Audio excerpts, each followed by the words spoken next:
Well, good afternoon, everybody. I'd like you to meet Jason Heaton of Conifa. And, Jason, glad for you to be here this afternoon. And please tell us more about you as a person, as a business leader, and in your own words, what do you do and how long you been doing it for?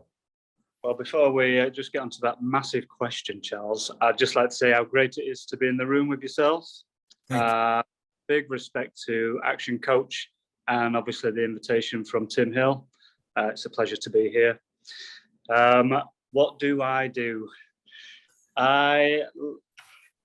Husband, father, first and foremost, family man. I'm a man of business, and I would say I'm a solutionist.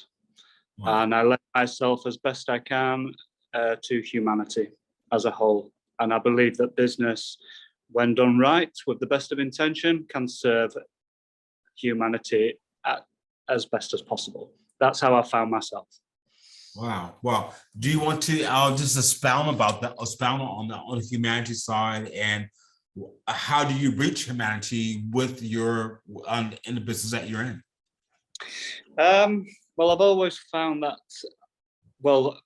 I've found that over the years that I've been best able to serve by looking to why I'm really here. So sole purpose, those deep visions you have maybe for yourself in the future and wondering how the hell you get there. Like if it's the question, one good question I came across, it might have been Earl Nightingale, Jim Rohn, something like that. If you want to be something you are not, you have to change who you are. And then, and then you have to think, well, what does that mean? And then become conscious of your unconscious thinking and such like.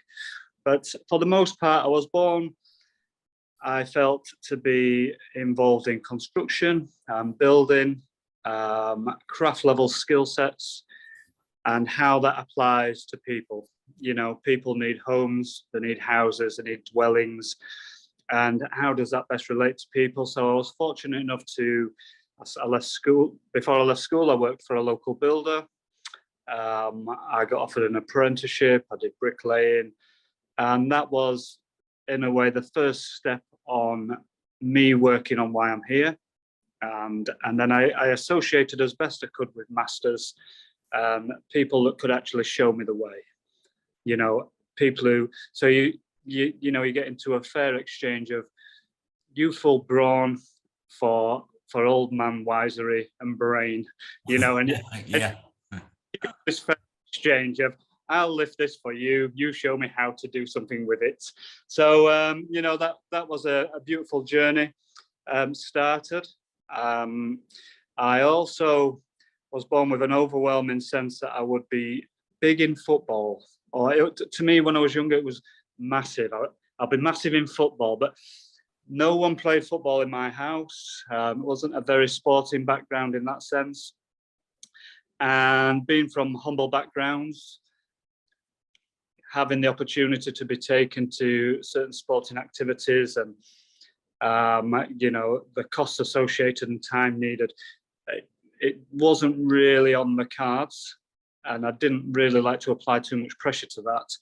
So I used to play out on the street a lot and ponder it a lot and look at the game and study it from the outside. And with that notion, by the time I'd got to 20 years old, not really played much at all.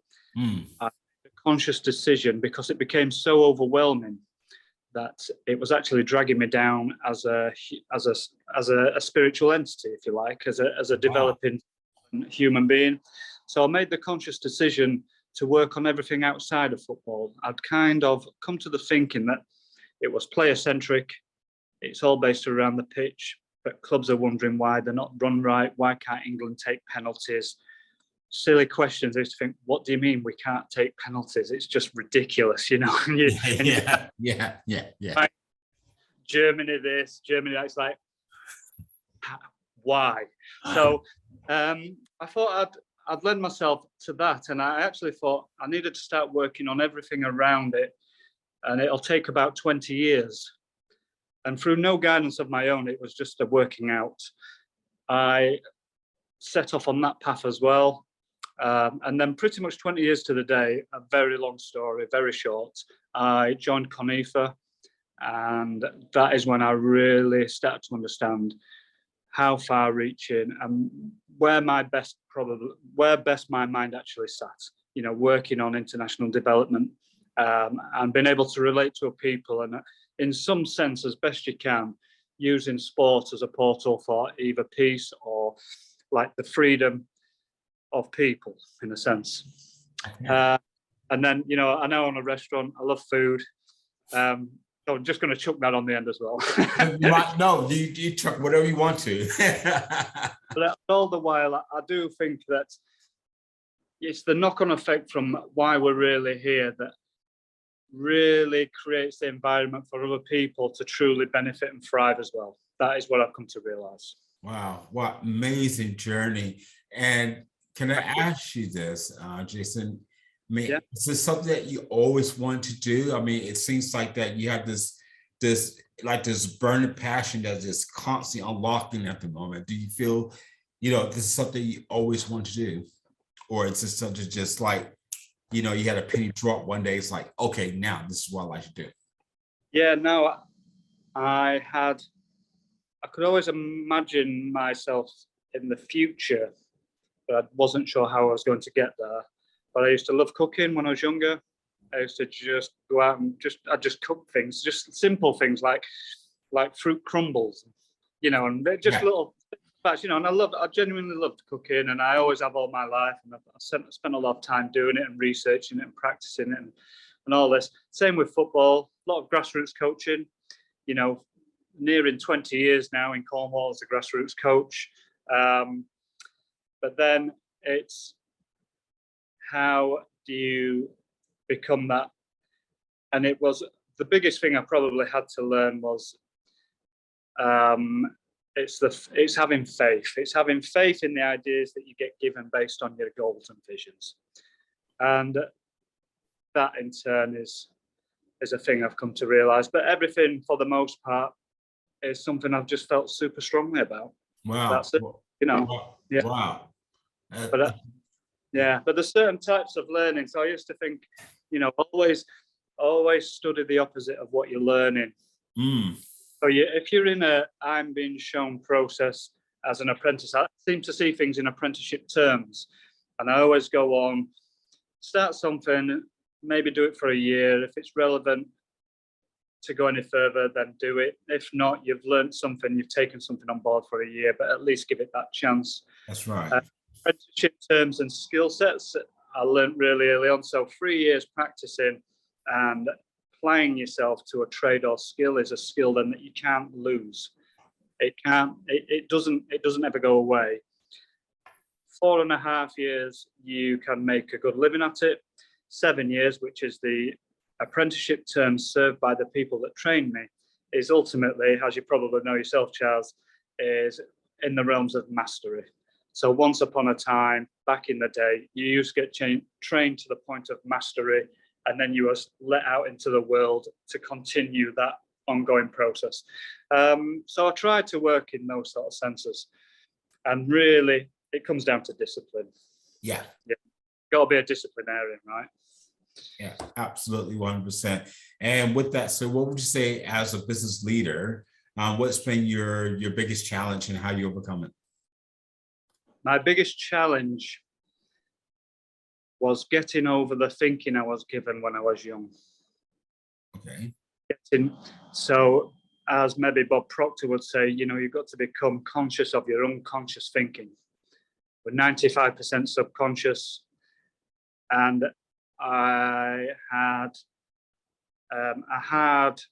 father, big drinker, we're from an industrial place. He was a miner. Didn't go back after the troubles of the early 80s.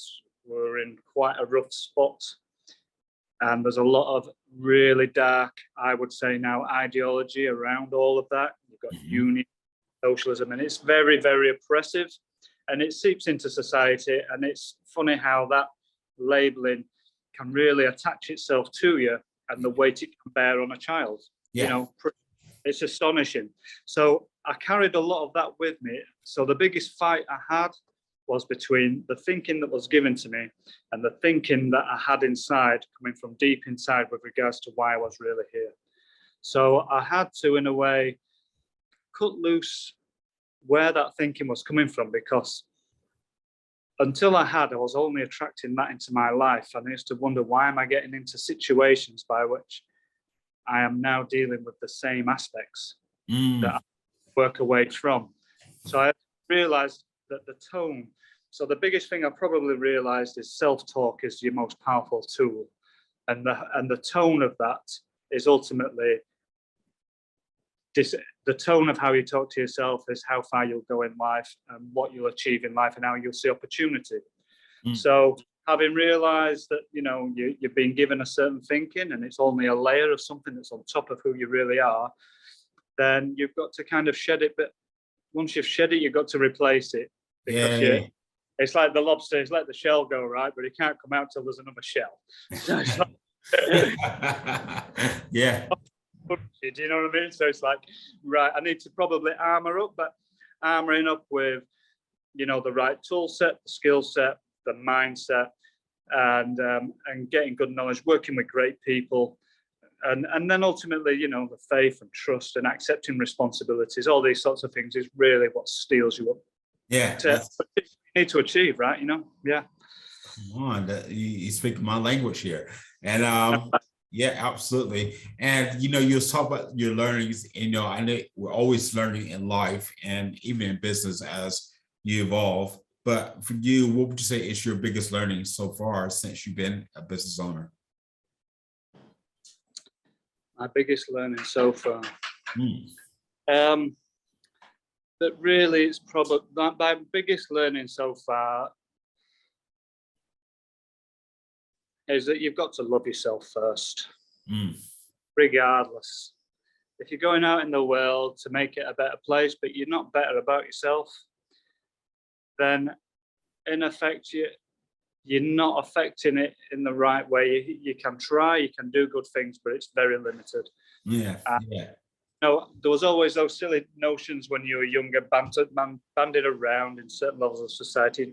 You know, when you're talking about people talking about other people, and it's like, oh, doesn't she love herself? Doesn't he love himself? And I used to think, well, what's the problem with that? What is the problem with that? You know, they seem to actually be quite happy. But, you know, you get kind of dragged into this conversation, and it's only recently, and by recent, I mean, genuinely the last 5 years where I've come to really fully understand that self-love, you know, first thing on a morning, empower yourself for the day, give yourself a nice drink. I have a thing, I call it a power brew. I literally call it a power brew, right? What consciousness, get it in there, but it's like fresh lemon, ginger, turmeric, sea salt, cracked black pepper. The human body needs pepperoids to have the full effects of turmeric, and some fresh honey, and just feeding yourself from the inside is a way of expressing how much you love yourself and how much you're prepared to prepare yourself to go out and do what you need to do in the world. You know, and have something, listen to powerful people, you know, bring up Charles Sherman, it's talking some good stuff, have it played in the background, set your tone. The tone of your self-talk is a foundation for all achievement, I would say now. So for me, the biggest lesson I've learned is actually, you know, take good care of yourself. You know, have faith in the vision for where you're going. Set a vision if you haven't got one. Really work hard on it.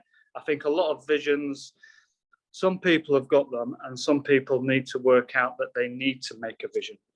I think the visions, if we go off of, her name will come back to me now, but she did some deep psychosis stuff in the 60s and 70s, going beyond the 5th and 6th levels. And they were talking about the wheel of karma, and she's saying the wheel of karma isn't almost like a cause and effect situation. It's not just what you pour out comes back and this kind of notion. It's that you, as a spiritual entity, you keep going round on the wheel until you've actually done the work you're here to do and you've remembered fully why you're here to do it. And then as a spirit, you can go home. And I thought about that and I thought, well, maybe those that have got a stronger vision, it's the remnants, even though the memory has been erased as a spirit, coming back as to have a human experience. There's remnants of the life you've lived before that allow you to fully connect with the end vision, and you've got to piece it together still. You've got Yeah. to face fear. It's fear, really. I think facing fears and all this is ultimately, if we retermed fear and just, or literally took the Buddhist term and said fear is merely a stepping stone, then I think people would ascend a lot quicker and they'd be a lot happier. But ultimately, I think some people have the remnants of the times that were here before and have a stronger vision for where they are, and some are a little bit fresher on the wheel and need to work on goals. So I think just and then really learning to, well, one of the hardest lessons I had to learn was to really have faith in the ideas I've been given based on why I was here. Because the biggest regrets I have is when I really didn't follow through what I felt I should have done at the time. You know, the gut in the heart thing, you know, and that pains, I think. So, you know, there we are. That's a few life lessons. I get you on that. And last but not least, very quickly there, what would you say very quickly in 30 seconds, what would you say to an 18-year-old who wants to start their business now? What advice would you give that person? Don't ever forget that no service, no business. Okay. Why? What is the service you're providing? How is it going to affect the people that take up that service? How is it going to better people's lives? And is there any room for it? Because otherwise, move on. Yeah. You know, you've got the spirit to provide a service, and the idea doesn't quite fit the bill. Have another look at it. Utilize the energy and the momentum you've got in trying to create a business, and the fact that you've started, which is the bravest step. Yeah. And keep finding a way. That's great. I have to say, my goodness, there, Jason, this has been very, very inspiring interview there. And I'm going to take this off record now. I want to say thank you very much for being a part of this Business Spotlight interview.